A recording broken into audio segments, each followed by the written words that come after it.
So pumasok tayo sa kanilang local grocery dito pa rin sa KLCC. Hanap tayo ng mga may inom at prutas. Sarap ng tinapay. 6 ringgit yung mga roll.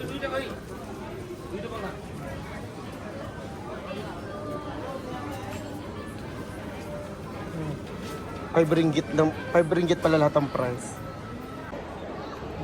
Dito sa Malaysia, kaya sa Singapore, pag bumibili ka sa mga grocery, sa mga convenience store, hindi free ang plastic. Lagi may 2 cents na charge ang plastic.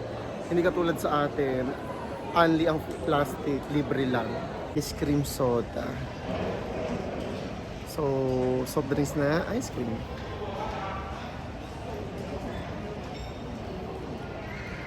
Tas ang ice cream niya siya na ginawang soft drinks. Alam niyo yung float na nasa ibabaw yung ice cream, di ba? Tapos pag hinigop mo yung soft drinks, naglalasa yung sundae ng ice cream.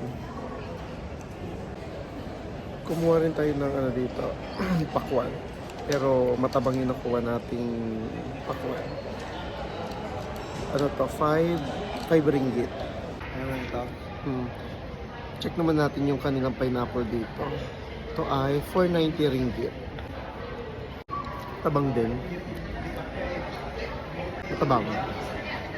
Mas masarap yung pinya sa atin. O, natsyempohan ko lang kung nakuha ko na matabang. Bili tayo dito sa Malaysia's Childhood Kaya Ball. So, bili tayo ng Kaya Ball at ng isang ice cream cone. 5.90 and 4.50 cents. So, ayan, ginagawa na yung ating ice cream.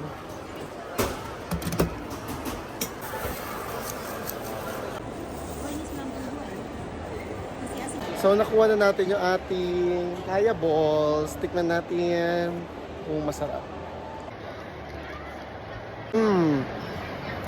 May pandan siya sa loob. Tapos, waffle na may pandan sa loob. Sarap. Sabay natin yung ice cream. Durian. Yung yellow. Ang tapang ng durian.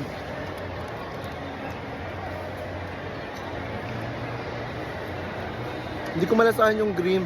Na-overpower siya ng durian.